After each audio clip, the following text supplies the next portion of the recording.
Today's topic is an offshoot of last 2 weeks' messages. और आज का जो संदेश है पिछले 2 हफ्ते के जो संदेश हैं उसी से आगे का है। The last 2 weeks he spoke about being friends of God. पिछले 2 हफ्ते हम मनन कर रहे थे परमेश्वर के मित्र होने पे। And the Lord told the disciples in John chapter 15, verses 15 and 16, और परमेश्वर ने यूहन्ना 15 उसकी 15-16वीं आयत में बोला, I no longer call you servants because servant does not know his master's business. अब से मैं तुम्हें दास ना कहूंगा क्योंकि दास नहीं जानता कि उसका स्वामी क्या करता है, Instead I've called you friends. परंतु मैं तुम्हें मित्र कहा, मैंने तुम्हें मित्र कहा है, But everything I learned from the Father I made known to you. क्योंकि मैंने जो बातें अपने पिता से सुनी वे सब तुम्हें बता दी। You did not choose me, but I chose you. तुमने मुझे नहीं चुना परंतु मैंने तुम्हें चुना है, And upon you to go and bear fruit that will last. और तुम्हें ठहराया ताकि तुम जाकर फल लाओ और तुम्हारा फल बना रहे। Based on these two verses, we understood that we are called to be friends of God. While He is our best friend, we may or may not be His friends. और इन 2 आयतों के अनुसार से हमने सीखा था कि प्रभु यीशु मसीह हमारा सबसे अच्छा मित्र है और हम जो है चुन सकते हैं उसका अच्छा मित्र बनना या ना बनने में। And the question comes, He has called us to be friends, but are we His servants? और ये प्रश्न यहाँ उठता है कि हमें तो उसने अपना मित्र बोला है, और क्या हम उसके दास होने के लिए अपने चुनाव करते हैं? In fact, are we His slaves? क्या हम उसके गुलाम हैं? In fact, we are called to be His slaves. हमें बुलाया गया है कि हम उसके दास बने, उसके गुलाम बने। In Romans chapter 6, verses 20 to 22, we read, Romeo 6 अध्याय 22 और 23 में हम पढ़ते हैं, When you are slaves to sin and free from the control of righteousness, क्योंकि उनका अंत तो मृत्यु है, परंतु अब पाप से स्वतंत्र होकर what benefit do you reap from things you're not ashamed of? और 21 जो बातें और जो जिन बातों से तुम लज्जित होते थे उनसे उस समय तुम क्या फल पाते थे? Those things will result in death. क्योंकि उनका अंत तो मृत्यु है। Now since you're set free from sin and become slaves to God, the benefit you reap leads to holiness and leads to eternal life.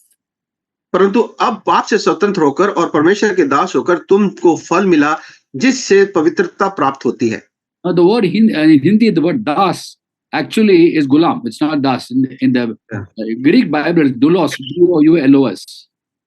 ये जो दास शब्द है वास्तव में गुलाम होना चाहिए। यूनानी भाषा में इसको डोलास बोला गया है, Dolas. And we are slaves of Christ, called to be slaves of God. और हमें परमेश्वर ने बुलाया कि हम प्रभु यीशु मसीह के गुलाम बने। Now, how do we correlate being a friend of God and being a slave of God? और अब इस बात को कैसे समझा जाए कि हम परमेश्वर के दास भी बने और परमेश्वर के मित्र भी बने? For example, in the book of Romans, chapter 1, verse 1, Paul writes, और जैसे उदाहरण के लिए रोमियो 1 अध्याय 1 आयत में पौलुस लिखते हैं, I, Paul, a servant of Christ, called to be an apostle. पौलुस की ओर से जो यीशु मसीह का दास और प्रेरित होने के लिए बुलाया गया। There again, the word servant in English and das in Hindi actually is from a Greek word called doulos, which means slave. और यहाँ पे हिंदी में और इंग्लिश में भी दोनों में दास और सर्वेंट लिखा है, पर वास्तव में ये गुलाम होना चाहिए जो कि यूनानी भाषा में डुलोस है। Difference between a slave and a servant is a servant works, a slave labors. और फर्क है गुलाम में और सेवा नौकर में कि नौकर सेवा करता है पर जो गुलाम है वो गुलामी करता है। A servant is entitled to his wages, a slave is not entitled to his wages. जो दास है उसको तो तनख्वाह मिलती है, उसको तनख्वाह मिलनी चाहिए, पर जो गुलाम है उसकी कोई तनख्वाह नहीं होती।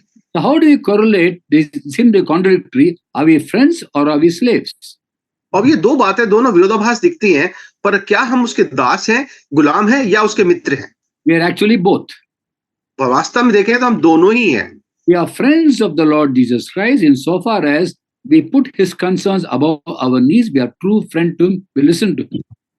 और जब हम वास्तव में परमेश्वर के मित्र हैं, कि जब उसकी चिंताओं को हम अपनी चिंता समझते हैं और अपनी चिंताओं से आगे उसकी चिंता को रखते हैं तो हम उसके अच्छे मित्र बनते हैं। The Lord said very clearly that because we are his friends, disciples are friends, whatever the Father taught him, he will share with them. और यीशु मसीह ने बोला अपने चेलों को, क्योंकि उनको अपना मित्र बोलता जो पिता से मुझे सीखने को मिला मैंने वो तुम्हें सिखा दिया। He keeps no secrets between him and the Father. He shares with his servants. अपने with his गुलामों के, friends. अपने मित्रों के साथ जो परमेश्वर से उसको मिला, वो कुछ उसमें रहस्य नहीं रखा, वो सब का सब अपने चेलों को बता दिया। And last 2 weeks he spoke about how we are friends of Jesus, and as we listen to him, once he gives us the instructions, we go about implementing that like a slave. और हमने देखा था पिछले 2 हफ्ते से कैसे हम परमेश्वर के मित्र हैं, और जो हमारे को दोस्त की तरह, मित्र की तरह जो बातें हमें बताता है, उसको हम गुलाम की तरह आगे काम करने में उसको कार्यान्वित करते हैं। The Apostle Paul speaks about being a slave of Christ. पौलुस लिखता है कि परमेश्वर का गुलाम होने के बारे में। I, Paul, a slave of Christ, called to be an apostle.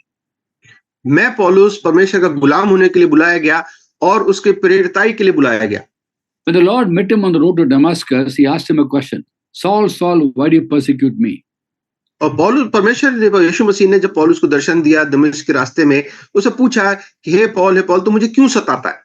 And the question that Saul puts to Jesus is, who are you, Lord? First question. और पौलुस जो पहला प्रश्न परमेश्वर से पूछता है वो था, हे प्रभु तू कौन है? And the Lord says, I'm Jesus of Nazareth whom you're persecuting. और प्रभु ने उसे उत्तर दिया, मैं यीशु हूं जिसे तू सताता है। Second question Saul puts to Jesus, what should I do, Lord? और दूसरा प्रश्न जो पौलुस पूछता है कि मैं अब क्या करूं?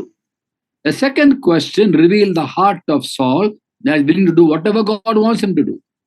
और दूसरा प्रश्न जो है पौलुस का, ये बताता है कि वो परमेश्वर जो उससे चाहता है करने के लिए, उसको करने के लिए बिल्कुल तैयार है। And the Lord told him, go to Damascus, you'll be told what you have to do. प्रभु इसको बोलते हैं, अब उठकर नगर में जा, दमिश्क को जा, और जो कहना है करना है वह तुझे वहां बताया जाएगा। And as the Lord, Saul listened to the Lord Jesus Christ, whatever the Lord told him, he went about doing it like a slave. और जो कुछ उसके बाद पौलुस को परमेश्वर ने बताया, उसको पौलुस जो है गुलाम की तरह उसको पूरा करता चला गया। A slave labors, a servant works. एक गुलाम तो गुलामी करता है और जो दास है वो सेवा करता है। A friend listens. पर एक मित्र जो है वो सुनता है, Listens to his friend. अपने मित्र की बात सुनता है। Today we are called to be people who are close to Jesus, have intimately walked with him. When he instructs us, we obey his instructions like a slave. और हमें बुलाया गया कि हम प्रभु के मित्र होके इस संसार में चले, और जब उसकी हिदायतें जो हमें मिलती हैं उसको हम गुलाम की तरह उसको पूरा करें। We are called to labor for the Lord. और हमें बुलाया गया है परमेश्वर के लिए हम गुलामी करें, उसके लिए परिश्रम करें। We labor out of love for God. और हम जो हम परिश्रम करते हैं परमेश्वर के लिए, वो प्रेम से करते हैं। In the 9th chapter of Matthew, the last few verses, the Lord saw that multitudes had compassion on them. और मत्ती के 9 अध्याय की आखिरी कुछ आयतों में देखते हैं कि परमेश्वर ने भीड़ को देखा और उन पर तरस खाया। With him were the disciples. और उनके साथ उनके प्रभु के चेले भी थे। They all saw the crowds, but Jesus had compassion on them because they were harassed and helpless like sheep without a shepherd. और प्रभु ने जब उस भीड़ को देखा तो उसको ऐसा दिखाई दिया कि वो बिल्कुल बिना चरवाहे के भेड़ों की तरह दिखाई दिया। And the Lord tells the disciples, the harvest is plentiful, the laborers are few. और प्रभु ने अपने चेलों से कहा, खेत तो पक्के हैं, पक्के खेत तो बहुत हैं, पर मजदूर थोड़े हैं। Ask the Lord of the harvest and laborers to harvest field. इसलिए खेत के स्वामी से विनती करो कि वह अपने खेत काटने के लिए मजदूर भेज दे। God wants laborers to labor in the harvest field. परमेश्वर चाहता है कि मजदूर मिले उसको उसके खेती में उसकी वो कटाई करने के लिए। When the Paul spoke about being a slave of Christ, he was laboring for the Lord, and this labor was a labor of love. और पौलुस जब बात करता है गुलामी की, तो वो परमेश्वर के लिए मजदूरी कर रहा है, मेहनत कर रहा है, और वो जो मेहनत मजदूरी कर रहा है वो प्रेम से कर रहा है, प्रेम के जो परमेश्वर से उसको है। 2 Corinthians 5:14, Paul writes, the love of God constrains me. I'm compelled by the love of God. दूसरा कुरिन्थियों 5:14 में वो कहता है कि इसलिए क्योंकि मसीह का प्रेम हमें विवश कर देता है। And if you look at the letter of Paul to Thessalonians in chapter 1 verse 3, he's commending the church for their work produced by faith, labor of love, endurance inspired by hope. और पहला थिस्सलुनीकियों पहला अध्याय की 3री आयत में वो कहता है, और अपने परमेश्वर पिता के सामने तो हमारे विश्वास के काम और प्रेम का परिश्रम और हमारे प्रभु यीशु मसीह में आशा और धीरता के लगातार स्मरण करते हैं। Work produced by faith, ये प्रेम का परिश्रम, labor from love, विश्वास के काम और प्रेम का परिश्रम, and endurance inspired by hope. और आशा की धीरता। what is seen by everybody is work, labor, and endurance. और जो सबको दिखाई देता है वो होता है काम, प्रेम और धीरता। But what the foundation for that is faith, love, and hope. और उसकी जो नींव है वो है विश्वास और प्रेम और है आशा। आशा। Okay. Now we look at 13th chapter of 1 Corinthians. अब हम कुरिन्थियों के पहले जाके अगर 13वें अध्याय को 15वें अध्याय को देखते हैं। 13th chapter of Corinthians, 13th verse. 13वां अध्याय उस 13 चैप्टर verse 13 of 1 Corinthians. अच्छा, पहला कुरिन्थियों 13वां अध्याय उसकी 13वीं आयत को अगर हम देखते हैं, So these three things remain: faith, hope, and love. Greatest of this is love. और वो कहता है कि तीन चीजें ही रहती हैं, विश्वास, आशा, प्रेम, ये तीनों स्थायी हैं और इन सबसे बड़ा प्रेम है। The foundation is faith, hope, and love, and the expression of that is work, endurance, and labor. और जो है ये आशा, प्रेम और विश्वास, ये तो है जो दिखाई नहीं देते, पर जो दिखाई देता है काम दिखाई देता है, प्रेम के और आशा की धीरता दिखाई देती है, ये चीजें दिखाई देती है।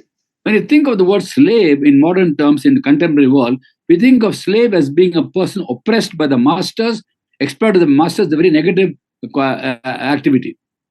जब हम गुलाम की बात करते हैं तो इस संसार में गुलामी को बहुत बुरा माना जाता है कि भाई उसका स्वामी जो है, मालिक जो है, बुरी तरह से उससे बर्ताव करता है। We think of bonded slaves in Africa, in India, and all over the world. There are people who are bonded slaves for the master. और हम बंधुआ मजदूरों की हमें याद आती है जो कि बिल्कुल गुलाम बुरी तरह से सताए जाते हैं हमारे देश में, अफ्रीका में और दूसरे देशों में भी, जो बंधुए मजदूर है। And the masters exploit the slaves. और जो उनका मालिक है अपने गुलामों का वो शोषण करता है। So the word slave is a very negative activity, negative calling or work, and we look at it very badly. That no, he's a slave. After all, he's a slave. That's what we say. और हम भी इसको बड़ी नकारात्मक रीति से देखते हैं गुलाम को कि अरे आखिर में वो गुलाम ही तो है, वो उसका तो कुछ अस्तित्व नहीं है। But in the kingdom of God, slave is not a negative thing. It's a very joyful thing because you're a slave out of your own choice, out of love for God. और परमेश्वर के राज्य की जब बात करते हैं तो गुलामी जो है, गुलाम होना, ये बड़े आदर की बात है कि हम परमेश्वर से बड़े आनंद की बात, परमेश्वर के लिए हम प्रेम से गुलामी करते हैं। We serve him, we labor for him out of love for him. हम उसकी सेवा करते हैं, उसकी गुलामी करते हैं, जो उसके लिए हमारे हृदय में प्रेम है, उसके खातिर। It's a response to his love for us. और ये उसका जो प्रेम हमसे है, उसके उत्तर में हम ऐसा करते हैं। In 1 John 4:19, John writes, "We love because he first loved us." और पहला यूहन्ना 4:19 में कहता है, हम इसलिए प्रेम करते हैं, पहले उसने हमसे प्रेम किया। And we love him, we obey him because he loves us. और हम उसकी आज्ञा मानते हैं और उसका काम करते हैं क्योंकि हम उससे प्रेम करते हैं। Now, love for God is expressed in at least two ways. और परमेश्वर का जो प्रेम है वो दो तरीकों से हम देख सकते हैं। 10 दिन के लिए कोई जाता है क्या नसीब? Love for God is expressed in at least two ways. और परमेश्वर का जो प्रेम है हमारी ओर से, वो दो तरीके से हम प्रकट करते हैं। One is obeying him. एक है परमेश्वर की आज्ञा मानना। In John 14:23, Jesus says, "If anyone loves me, he will obey my teaching." यूहन्ना 14:23 में हम देखते हैं और वो कहता है, अगर कोई मुझसे प्रेम करता है तो मेरी आज्ञाओं को मानेगा। And second expression of love for God is serving his people and being a slave to God and serving his people. और दूसरा प्रेम का जो तरीका है दिखाने का, वो है कि परमेश्वर के लोगों को, परमेश्वर की सेवा करना, परमेश्वर की गुलामी करना और परमेश्वर के लोगों को प्रेम से उनकी सेवा करना, Helping his people उसके लोगों की मदद करना in word and deed. अपने कामों में, अपनी बातचीत से। And we do it out of love for God.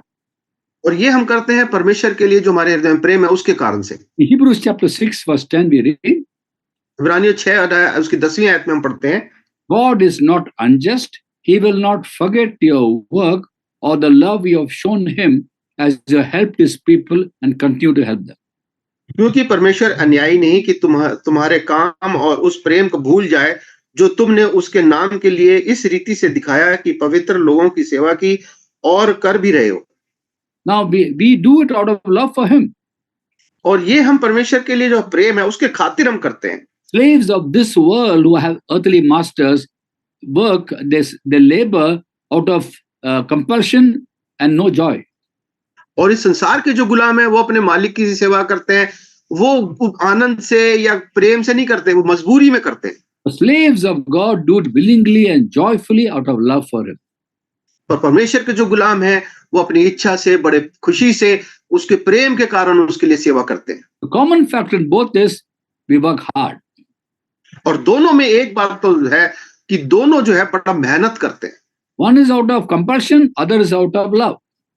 एक तो मजबूरी में करता है और एक प्रेम से करता है। We love God, so we obey Him and we serve Him and serve people, and we do it joyfully and we work very, very hard.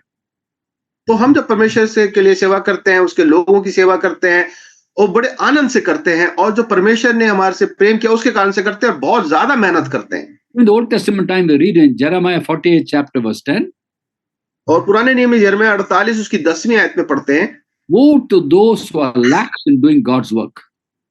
शापित है वह जो यहोवा का काम कर आलस्य से करता है। They have to work very, very hard. और वो बहुत मेहनत करने के लिए हमें बुलाया गया है। In the world, people nowadays work so hard in offices because they want profit, and whereas we work hard out of love for God and not out of earthly profit. संसार में लोग बहुत मेहनत करते हैं अपने ऑफिसों में क्योंकि उन्हें कमाना है, पैसे कमाने होते हैं, पर हम जो मेहनत करते हैं परमेश्वर के प्रेम के खातिर करते हैं। Recently, one of the leaders of the industry in India, Mr. Narayan Murthy, has made a suggestion that we should have a 70-hour week. और नारायण मूर्ति जो हमारे देश के बड़े इंडस्ट्रियलिस्ट हैं, उन्होंने कहा कि अभी कुछ ही दिन पहले उन्होंने बोला कि हमारे देश में 70 घंटे का एक हफ्ते में ज्यादा काम होना चाहिए। He founded Infosys, and his son-in-law is the Prime Minister of UK, Rishi Sunak. और उन्होंने इन्फोसिस के उन्होंने कंपनी शुरू की थी और उन्हीं का बेटा है ऋषि सुनक जो इंग्लैंड का प्रधानमंत्री।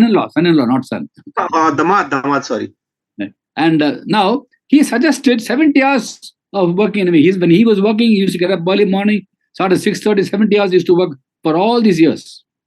और वो कहते हैं कि वो सुबह जल्दी उठते थे 4-5 बजे 6 बजे और 70 घंटे एक हफ्ते में काम करते थे। And the Lord Jesus Christ said in John chapter 6 verse 26, do not work for food that spoils, but food that endures to eternal life. और प्रभु यीशु मसीह ने बोला यूहन्ना 6:26 में कि तुम रोटियों के लिए ज्यादा मेहनत ना करो, but work for food that endures to eternal life. That is for God's work, for God's word. हाँ, और परमेश्वर के लिए ये 27 में आते हैं, नाशवान भोजन के लिए परिश्रम ना करो, पर उस भोजन के लिए जो अनंत जीवन तक ठहरता है। Now, can you imagine for worldly reasons people work so hard? How much when you serve God we should work hard? तो जब संसारिक भोजन के लिए, शरीर के लिए मनुष्य इतनी मेहनत करता है, तो परमेश्वर के लिए जो उसके प्रेम के खातिर में और कितनी ज्यादा मेहनत करनी चाहिए। There are some full-time servants of God who work one day in a week, Sunday and the whole week the rest.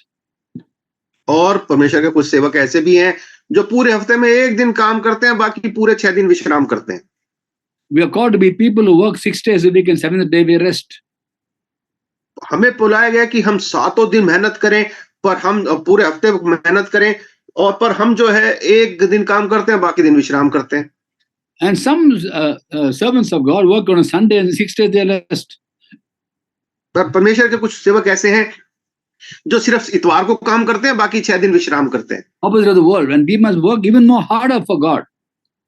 तो हमें तो इसका विपरीत होना चाहिए, हमें तो परमेश्वर के लिए और ज्यादा मेहनत करनी चाहिए। And Paul was a slave of Christ, and look at his life. और जो गुलाम है उसके अगर हम जीवन को देखें, Paul, I'm talking about Paul. Look at Paul's life, Apostle Paul. और पौलुस जो गुलाम है अगर उसके जीवन को हम देखते हैं, In 1 Corinthians 15:10 he writes, पहला कुरिन्थियों 15 उसकी 10वीं आयत में वो लिखते हैं, by the grace of God I am what I am. परंतु मैं जो कुछ हूँ परमेश्वर के अनुग्रह से हूँ। And grace was not without effect in me. और उसका अनुग्रह जो मुझ पर हुआ वो व्यर्थ नहीं हुआ। Yet I worked harder than all of them. Not I, but the grace of God working within me. परंतु मैंने उन सब से बढ़कर परिश्रम भी किया, तो भी यह मेरी ओर से नहीं हुआ, परंतु परमेश्वर के अनुग्रह से जो मुझ पर था। So a slave works hard. Slave of God works even harder than the slave of this world. तो जो परमेश्वर का गुलाम है वो संसार के गुलाम से भी ज्यादा मेहनत करता है। The first quality of a slave of God is a hard-working person. और पहली जो गुण एक परमेश्वर के गुलाम की है वो एक मेहनती व्यक्ति होता है। There's no place for laziness in God's kingdom. परमेश्वर के राज्य में आलस्य नाम की कोई जगह नहीं है। In John 5:17, Jesus says, "My Father is working this very day, and I too am working." और यूहन्ना 5:17 में प्रभु यीशु मसीह बोलते हैं कि मेरा पिता अब तक काम करता है और मैं भी काम करता हूँ। And the Lord worked so hard, और प्रभु यीशु मसीह ने बहुत मेहनत करी, and God's servants are supposed to work very hard.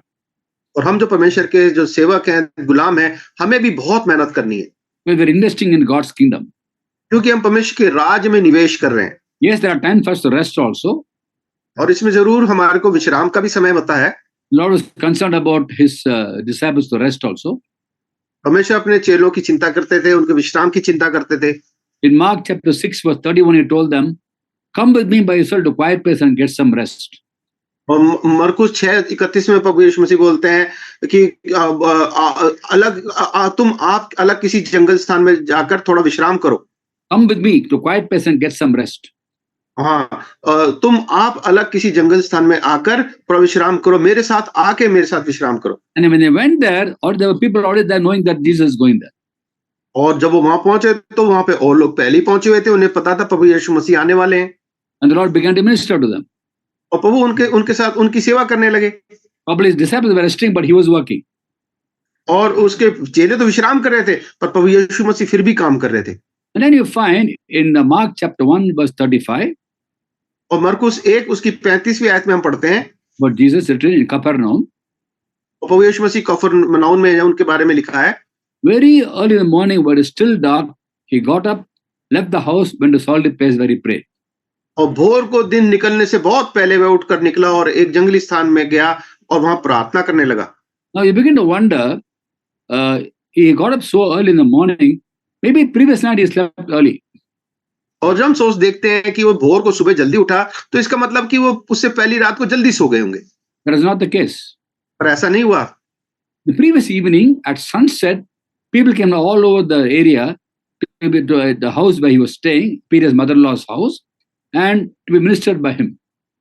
और उससे पहले वाली शाम को पतरस की सास के घर में पहुंचे थे और वहां पे बहुत सारे लोग बीमार होने जो थे वो चंगा होने के लिए, दुष्ट आत्मा को निकालने के लिए उनके पास आए। The whole town gathered at his door. और लिखा है कि पूरा शहर जो था वो उसके उस द्वार पे इकट्ठा हो गया। At sunset, he began to minister to them. और ये सेवकाई सूर्य डूबने के समय पे शुरू की थी। He began at sunset, and how long it must have gone on? People have come from all over, everyone he ministered to, he healed the sick, he delivered them of demons, everything beginning at sunset. और ये सेवा जो थी प्रभु ने सूरज डूबने के समय में शुरू करी और इतना पूरा शहर इकट्ठा हो गया था, बीमार थे, दुष्टात्मा वाले थे, और सब जो लोग थे बीमार दुखी लोग वहां पहुंचे हुए थे, सबकी प्रभु ने सेवा करी। It must have been a very late night. और जरूर बहुत रात हो गई होगी प्रभु यीशु मसीह को। But he got up early in the morning. और लिखा है कि वो भोर को दिन निकलने से ही पहले उठ गए। For the people in the house also must have been a late night. और उस घर के लोगों जो थे वो भी उस दिन बहुत रात को देर से सोए होंगे। He didn't disturb them at all. प्रभु ने उनको किसी को भी परेशान नहीं किया। Very early in the morning, he got up, left the house, went to a solitary place where he prayed. वो भोर को दिन निकलने से भी बहुत पहले उठे, अकेले चले गए जंगली स्थान में और वहां जाके प्रार्थना करने लगे। He was ministering, praying all the time among people, and he had no place to rest his head. और वो सारा दिन रात परमेश्वर की सेवा करते रहते, लोगों की सेवा करते रहते थे और अपने सर रखने की भी जगह नहीं थी उनके पास। The Lord wants us to be like that, be hardworking people as slaves of God. वो चाहते हैं कि हम जो उसके लोग हैं, हम भी मेहनती और परमेश्वर के मेहनती गुलाम हों। There are times when God also tells us to rest. He tells me to rest. और समय आता है कि परमेश्वर लोगों को बोलता है, भाई को बोलता है विश्राम करने के लिए। Once those days I used to wait on Lord for a long time for message. Nowadays it comes very fast by God's grace. And used to wait for God to speak to me and before I go and speak. और पहले भाई बहुत समय लगता था संदेश तैयार करने में, अब तो परमेश्वर के अनुग्रह से जल्दी संदेश मिल जाता है, पर बहुत समय बिताते थे कि क्या संदेश मिले कि मैं जाके लोगों को बताऊं। By the grace of God, nowadays when I pray, when I just kneel down, and immediately God gives a message what I have to speak. और परमेश्वर का अनुग्रह है कि जैसे ही भाई अब घुटने पे आते हैं, परमेश्वर एकदम से संदेश दे देता है क्या बताना है लोगों को। And sometime few years back I used to wait a long time and get the message, write down points and then only go and speak. और पहले भाई बहुत समय लगता था, पॉइंट्स लिखते थे और तब पॉइंट्स मिलने के बाद ही जाके लोगों को संदेश देते थे। About 15 years back, I remember once whole day I was busy, and that night I wanted to pray for a next day's message. और भाई का 15 साल करीब पहले की बात है कि बहुत पूरा दिन व्यस्त रहे और अगले दिन संदेश देना था और जाके मैसेज तैयार करना था 10:30 in the morning I was supposed to speak. और सुबह 10:30 बजे भाई को संदेश देना था The place was half an hour from my home, about half an hour drive. और घर से जो जगह जहाँ पे जाना था वो आधा घंटे का रास्ता था The previous night I was very tired, and I was waiting on the Lord, and I fell asleep while praying in the drawing room sofa. I fell asleep. और क्योंकि बहुत थके हुए थे ड्राइंग रूम में बैठे हुए थे प्रार्थना करते करते ही सो गए पता नहीं चला कब सो गए Around 4 o'clock I got up, I opened my eyes, I realized I slept off and no message which I have to speak next day. और 4 बजे के करीब आंख खुली और याद स्मरण आ रहे मुझे तो संदेश देना अब तक तो कोई मेरे को मैसेज भी तैयार नहीं है And then I said, Lord, I have to speak at 10:30, I know message, what do I do? भाई ने बोला प्रभु मेरे को 10:30 बजे संदेश देना है मैं बिल्कुल तैयार नहीं हूं मैं क्या करूं Lord said, go back to sleep. प्रभु ने बोला फिर से सो जा I had to obey God. He knew I needed rest. He said, you sleep. और प्रभु की आज्ञा माननी थी और इसलिए भाई फिर से सो गए परमेश्वर की आज्ञा मान के I slept without any message. और बिना संदेश के ही भाई सो गए I got up at 9:30. सुबह 9:30 बजे उठे I rushed to the meeting, और मीटिंग जाती वहां भागे जल्दी जल्दी driving my car and going to the old Maruti 800, and every red signal would stop and look at the Bible, which I keep near the brake, to see anything God is speaking. Nothing God spoke. और मारुति पुरानी 800 जो थी वो चला रहे थे हर red light पे जैसे ही रुकते थे एकदम बाइबल को बगल में रखा हुआ था देखते थे क्या परमेश्वर से और कोई संदेश मिला है कोई संदेश नहीं मिल रहा है Reached the place and they were singing. वहां जब जहां संदेश देना था वहां पहुंचे तो वो लोग गीत गा रहे थे Still had no message. फिर भी कोई संदेश नहीं मिला After half an hour singing, they finished singing. Then they said, now the Rajkumar will bring God's message. और जब गीत खत्म हो गया तो उन्होंने बोला अब भाई राजकुमार परमेश्वर का संदेश देंगे There was no message. अब तो संदेश तो है ही नहीं And I told them, sing 2 more songs, sing 2 more songs. और भाई ने बोला कि अभी तुम 2 गाने और गाओ While the second song was being sung, God gave me the message. और जब दूसरा गीत गाया जा रहा था तब परमेश्वर ने संदेश दिया It's his message, not my message. So I had to wait upon the Lord. और ये परमेश्वर का संदेश है भाई का तो संदेश नहीं था इसलिए परमेश्वर का इंतजार करना था So God knows when we have to rest, when we have to work. परमेश्वर जानता है हमें कब काम करना है और कब हमें विश्राम करना है But you may be prepared to work hard. पर हमें तैयार रहना चाहिए परिश्रम करने के लिए मेहनत करने के लिए He will give us strength. He gives me strength when I need the strength. परमेश्वर अपनी सामर्थ हमें देता है भाई बता रहे हैं कि जब भाई को जरूरत होती है परमेश्वर अपनी सामर्थ देते हैं Once I spoke 5 different messages in 5 consecutive days in 5 different countries. और 5 दिन तक 5 अलग अलग जगहों पे और 5 देशों में अलग अलग भाई लगातार संदेश देते रहे First day I spoke in Zimbabwe, in Bulawayo. पहले दिन जिम्बाब्वे बोलावायो में संदेश दिया Second day, Gaborone in Botswana. और दूसरे दिन खबरों ने बोत्सवाना में जो शहर है वहां पे संदेश दिया Third evening was in Dubai. तीसरा देश था Dubai Fourth evening was in Delhi. चौथा दिल्ली में था Fifth evening was in Singapore. और जो 5वीं शाम थी वो सिंगापुर में थी So 5 evenings, 5 countries, 5 different messages. 5 दिन 5 अलग अलग देश और 5 अलग अलग संदेश At the end of it, I was refreshed. पर अंत में भाई कह रहे एकदम तरोताजा हो गए Because God's word encourages, it refreshes. क्योंकि परमेश्वर का वचन जो है प्रोत्साहन देता है और वो उससे तरोताजा कर देता है And it refreshes, it's a double-edged sword, refreshes people who are listening, refreshes the person who is speaking also. क्योंकि परमेश्वर का वचन 2-धारी तलवार है तो जो बोल रहा है और जो सुन रहा है दोनों को ही तरोताजा करता है The first aspect of being a slave is to be hard-working like an earthly slave, not out of compulsion, but out of love for God. तो पहला जो गुण पहला बात देखते हैं गुलाम की कि वो गुलामी करता है बहुत मेहनत करता है प्रेम के कारण से और वो संसार के गुलाम की तरह नहीं जो मजबूरी में कर रहा है पर प्रेम से करता है We learn from the apostle Paul, the slave Paul, I call him slave Paul. He says, I Paul, a slave of Christ called to be an apostle. और भाई पौलुस को गुलाम पौलुस कहते हैं क्योंकि वो खुद कहता है कि मैं पौलुस परमेश्वर की प्रेरिताई के लिए परमेश्वर का गुलाम जो परमेश्वर की प्रेरिताई के लिए बुलाया गया हूं In other words, what he's saying is, I'm primarily a slave of Christ. Being a slave, I offered myself to God, and he made me an apostle. वो कहता है वास्तव में तो मैं गुलाम हूँ, मैं परमेश्वर ने मुझे अपना गुलाम बनाया है और उसने अब मुझे जिम्मेदारी दे दी है प्रेरिताई की। Being an apostle was incidental to being a slave. और जो प्रेरिताई मिली वो गुलामी की कारण से उसको ये प्रेरिताई मिली। So there are certain qualities about this slave Paul which we will do well to emulate.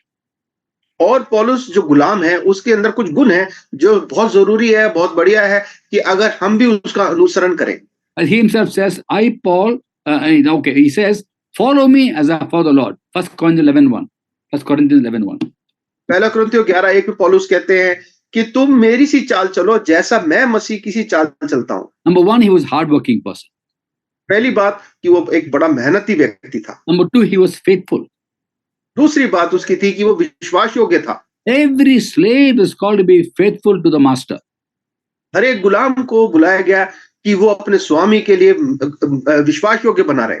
And God saw Paul's faithfulness even before he was called to be a servant of God, before he knew Jesus. और पौलुस को परमेश्वर जानते थे कि विश्वासी व्यक्ति है, इससे पहले कि वो यीशु मसीह को जानता। He was faithful to whatever he believed. जो भी वो विश्वास करता था उसके लिए बड़ा विश्वास योग्य था वो। He thought at that point of time all these people preaching about Jesus are all misled. They're following a sect, a cult. और जो वो उस समय पहले प्रभु को सोचता था कि ये जितने लोग प्रभु यीशु मसीह के पीछे हैं ये तो एक समुदाय के पीछे, एक झूठी शिक्षा के पीछे चल रहे हैं और ये गलत कर रहे हैं। It is a wrong belief he had. और ये उसके पास एक गलत उसका विश्वास था ऐसा। He's faithful to whatever he believes. The wrong belief, but he's faithful to it, so he persecuted Christians. वो गलत धारणा पे विश्वास कर रहा था पर वो सोच रहा था कि मैं जो विश्वास कर रहा हूँ ये बिल्कुल सही है और इसी गलत धारणा की वजह से मसीहों को सता रहा था। And then you find in 1 Timothy 1:12 he writes, और फिर हम देखते हैं पहला अध्याय उसकी 12वीं आयत में, I thank Christ Jesus that he has given me strength, that he considered me faithful, appointing me to his service. और मैं अपने प्रभु यीशु मसीह का जिसने मुझे सामर्थ दी है धन्यवाद करता हूं कि उसने मुझे विश्वास योग्य समझकर अपनी सेवा के लिए ठहराया। विश्वास योग्य समझकर, he considered me faithful, therefore he appointed me to his service. मुझे विश्वास योग्य समझकर उसने अपनी सेवा विश्वास योग्य समझा इसलिए मुझे अपनी सेवा के लिए ठहराया। God saw the heart of Saul, that here is a man who is faithful to whatever he believed. यहाँ पौलुस को परमेश्वर ने देखा कि ये एक व्यक्ति ऐसा है कि जो भी ये विश्वास करता है उसके लिए विश्वास योग्य बना रहता है। Now he's persecuting Christians because he's thinking they're all misled, so he's persecuting them. He's faithful to whatever he believes. और ये अब मसीहों को सता रहा है क्योंकि ये जो सोच रहा है ये मसीह लोग जो है गलत कर रहे हैं, इसलिए इस गलत धारणा से ही वो पे विश्वास करके इनको सता रहा है। The Lord knew once he has a revelation of Christ, be faithful to that revelation. वो जानते थे कि एक बार इसको दर्शन मिलेगा तो ये उस दर्शन के लिए विश्वास योग्य बना रहेगा। And that's why he called him and strengthened him. और इसलिए प्रभु ने उसको बुलाया और उसको सामर्थ्य दी। Every one of us called to be faithful to the Lord. हम सबको बुलाया गया कि प्रभु के लिए विश्वास योग्य बने रहें। And third is to have a whole heart for God, not a divided heart. और तीसरी बात जो है वो है कि हमारा हृदय दो चित्ता ना हो, परमेश्वर के लिए एक पूरे मन से हम सेवा करें। In Romans 1:9 he says, God whom I serve with the whole heart. Romeo 1:9 में कहता है कि परमेश्वर जिसकी सेवा मैं अपनी आत्मा से अपने पुत्र के सुसमाचार के विषय कहता है कि इसमें नहीं लिखा है पर वो है पूरे मन से सेवा करना। Yeah, with the whole heart we serve God. पूरे मन से प्रभु की सेवा करना, not a divided heart. दो तरीके के दोगले मन से नहीं करना। Old Testament time also it says in Joel 2:13, render your heart, not your garments, not your outward things, your heart give to God. Joel 2:13 में लिखा है कि तुम अपने वस्त्रों को मत फाड़ो, अपने हृदयों को फाड़ो। They got to serve God wholeheartedly. हमें बुलाया गया है कि परमेश्वर की सेवा पूरे मन से करें। Now, an earthly slave will not serve wholeheartedly; he'll do it grudgingly. और जो संसारिक गुलाम है वो पूरे मन से सेवा नहीं करेगा, वो तो कुड़कुड़ाते हुए सेवा करेगा। But God's servant, God's slave will serve wholeheartedly. और परमेश्वर का जो दास है, परमेश्वर का जो गुलाम है, वो पूरे मन से परमेश्वर की सेवा करेगा।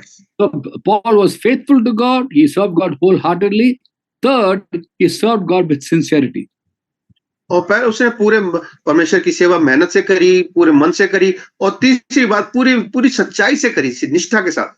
2 Corinthians chapter 2:17 writes, 2 Corinthians 2:17, unlike so many, we don't peddle the word of God for profit. We speak before God with sincerity, with integrity. दूसरा कुरिन्थियों 2:17 में कहता है, क्योंकि हम उन बहुतों के समान नहीं जो परमेश्वर के वचन में मिलावट करते हैं, परंतु मन की सच्चाई से और परमेश्वर की ओर से परमेश्वर की उपस्थिति जानकर मसीह में बोलते हैं। You sincerely serve God as like a slave and not like the earthly slave who's not sincere. When the master is not there, it doesn't work. When the master is there, he works.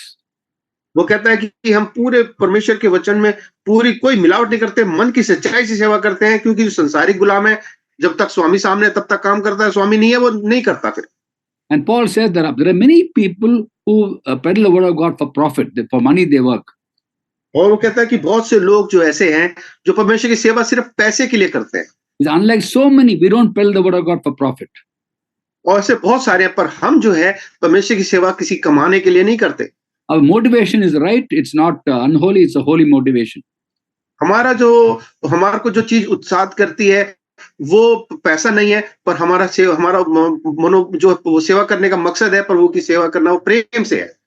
One more quality of the slave Paul is that he was a person who served God with a clear conscience. और एक और गुण जो तो पौलुस का था वो ये था कि प्रभु की सेवा सच्चे विवेक से करता था। Second Timothy chapter 1 verse 3 he talks about how he served God like his forefathers did with a clear conscience. और दूसरा तिमोथी 1:3 में लिखा है, जिस परमेश्वर की सेवा में अपने बाप दादों की रीति पर शुद्ध विवेक से करता हूं। शुद्ध विवेक से, clear conscience, clean conscience. शुद्ध विवेक से करता हूं। These are all very secret qualities. Being faithfulness with the heart, whole heart, sincerity, conscience, all secret sins, secret qualities. और ये जो सच्चे मन से, पूरे मन से, शुद्ध विवेक से, शुद्ध मन से, ये जो सारे गुण हैं, ये एक गुलाम की सेवा, प्रभु की सेवा करने के लिए हमारे को इसी तरीके से बुलाया गया है। From this man Paul we can learn how we can be slaves with the qualities that God is pleased with. और पौलुस के जीवन से हम सीख सकते हैं कि कैसे हम उन गुणों को अपने जीवन में मिलाएं जिससे परमेश्वर प्रसन्न होते हैं। हार्ड वर्किंग, मेहनती हो, फेथफुल, विश्वास योग्य हो, होल हार्ट, पूरे मन से सेवा करने वाले हो, सिंसियरिटी, और पूरे निष्ठा के साथ करें, and a good and clear conscience, और शुद्ध विवेक के साथ करें। And our reward for service is God himself. और हमारी जो परिश्रम का जो हमारे को फल मिलता है वो परमेश्वर खुद है। An earthly slave cannot expect rewards from the master because he is a bonded slave. और जो संसारिक जो गुलाम है वो अपने स्वामी से कुछ इनाम नहीं पाने की उम्मीद रख सकता, क्योंकि वो तो वैसी बंधुआ है। But for God's slave, the reward is God himself. पर परमेश्वर का जो गुलाम है उसको जो इनाम मिलता है वो परमेश्वर खुद मिलते हैं उसको। John 12:26 Jesus says, whoever serves me must follow me. Where I am a servant will be, my Father will honor the one who serves me. और यूहन्ना 12 उसकी 26वीं आयत में लिखा है, यदि कोई मेरी सेवा करे तो वो मेरे पीछे हो ले, और जहां मैं हूं वहां मेरा सेवक भी होगा। यदि कोई मेरी सेवा करे तो पिता उसका आदर करेगा। May God bless each one of us, and I'll be